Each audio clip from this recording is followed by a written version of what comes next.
So guys, na-upload ko na pala yung video natin na pumunta ng Ilocos. Tumaso, kahapon 55. Full tank man kuya? Puno. Uy, ayun, tatapon. So itong 10 kilos yung kukunin natin. Kaya pwede siya pang ano, pang grab o kaya pang ano to, lalamove. Para tayo maglilipat bahay ah.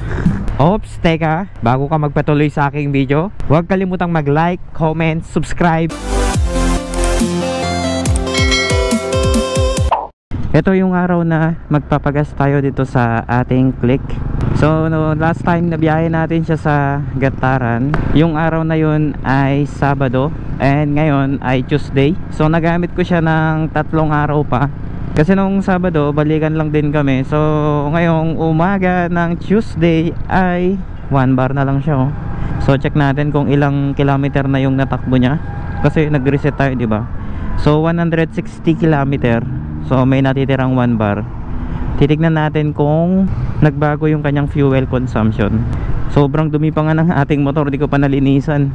Kasi nung gabi na umuwi kami, nadatnan kami ng ulan, kaya tinamad na akong naglinis. So guys, na-upload ko na pala yung video natin na pumunta ng Ilocos. So yung in-upload natin na yon ay Banggi at Kapurupurawan muna yung na-upload natin, para minsanan na lang yung video na pagpunta natin sa Bigan, para ma-enjoy nyo yung panonood. So the moment of truth tayo. Meron si kuya.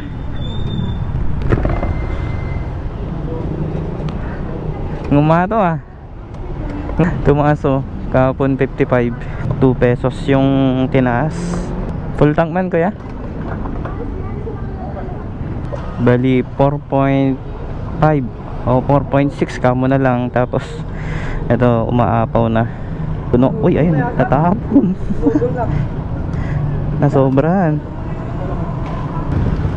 Thank you.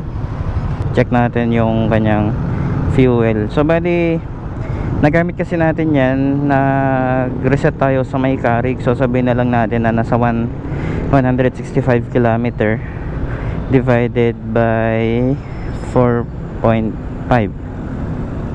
Ayun guys, so 36 km per liter. Pero ito sa fuel consumption natin, bali ano yan, meron tayong angkas at medyo rat-rat tayo nung papunta kasi syempre puro pataas yung dinaanan natin sa part ng Alcala and Gataran, kaya ganyan yung naging resulta ng ating gas consumption.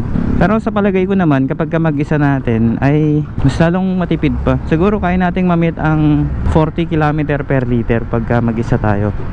Tapos yung takbuhan lang natin nasa 60 to 70 lang, kaya natin mag 40 km per liter. So update pala dun sa in-edit nating video sa pagpunta natin ng Bigan ay isusunod natin dito sa ating upload.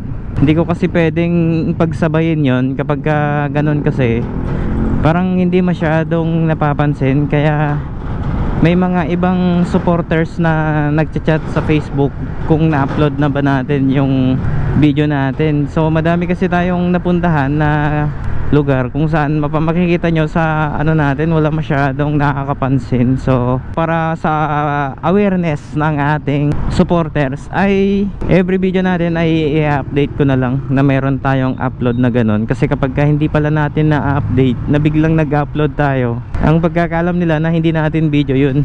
So bili muna tayo ng bigas guys, kasi nauubusan kami ng bigas. So itong 10 kilos yung kukunin natin. So bali dito natin nilalagay yung mga binibili natin sa harapan. Kaya kapag namamalengke tayo, ito yung ginagamit natin, mas convenient gamitin. No need na tayong mag-tricycle kapag ito yung gagamitin natin. 10 kilos yung nilagay natin sa harapan. So hindi mo mararamdaman yan kapag nagsakay ka ng 10 kilos. Parang wala lang oh. Ganito yung daily routine natin kapag umaga. Minsan kasi low-bat yung ating camera, kaya kapag lumalabas ako kapag umaga, hindi ko na nabibidyohan. At yung isang video natin na nag-comment tayo about dito sa gulay board ng ating Honda Click ay madaming nakapansin dun sa sinabi natin kapag naglagay tayo ng galon dito sa harapan, yung ano siya madulas, madaming nagalit. Okay, so tricycle na lang daw yung binili natin, kaya para naman daw may lagay natin kahit hollow blocks pwede nating ilagay. Based lang naman sa aking experience, kaya nasabi ko yun. Hindi ko naman sinabi na wag nyong gamitin kapag maglalagay kayo ng mga galon sa harapan, pero nasa sa inyo naman kung paano nya naman i-take yung sinabi natin. So kanya-kanya naman tayo ng preference. Nasa sa inyo naman kung tutularan nyo na wag nang maglagay ng galon. Lintik na galon yan ah. Daming nagalit dun sa video natin na yun. Balikan pala natin yung napuntahan natin sa Bigan. So kung mapapanood nyo soon, doon ay may mga clips tayo na walang sound kasi siguro ano siya, papakita ko na lang tapos lalagyan ko na lang ng voice over. Kasi sa part na yon ay pinagbabawal talaga nila mag video sa loob. Pwede lang daw kumuha ng mga picture, pero hindi ko alam kung bakit bawal. Kasi 'di ba dapat kapag mga ganong tourist spot dapat ano natin 'yun, 'di ba? Pwede tayo mag-vlog. Kasi yun din naman yung time na makikita ng mga hindi aware dun sa lugar na 'yon. Especially sa atin kasi syempre first time natin, gusto lang naman natin na maibahagi sa ating mga solid supporter. Yung nangyayari doon, sinabi na bawal mag-vlog, tsaka bawal mag-live, bawal mag-post sa TikTok. Pero anyway, rerespetuhin natin yung desisyon nila na yon. Wala namang masama kapag susunod tayo. Pero maglalagay ako ng mga napuntahan natin doon. So baka short clips lang siguro yung may ilalagay natin sa museum. Tapos yung pagpunta talaga natin sa Baluarte, ang sobrang lawak ng pinuntahan namin doon. So abangan nyo. Tapos yung magiging thumbnail pala natin doon ay nakatayo kami sa Baluarte Park.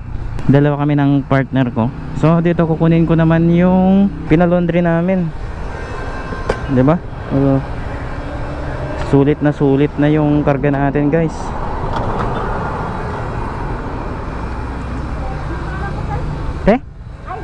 Oh. Nakalimutan na ni ate yung pangalan ko. Dito na kasi kami nagpapalaba kapag wala kaming time Ay. So ihahatid ko na muna ito doon sa amin, di ba? Punong-puno. Kaya pwede siya pang pang grab o kaya pang lalamove. Di ba? Kikita niyo, sobrang dumi pa ng motor natin, 10 pesos meron po. Ito po, te. Thank you. Ganito kadumi yung ating motor. Wait lang para para tayo maglilipat bahay lahat yan nilalagay natin sa harapan para naman hindi tayo mahirapan kapag nasa likod. Kapag maglalagay kasi tayo ng top box dito sa likod, kawawa yung natin, yung fender natin na nilagay. Pero soon papalitan ko yan kapag yung shock natin, pagka medyo nakaluwag-luwag tayo.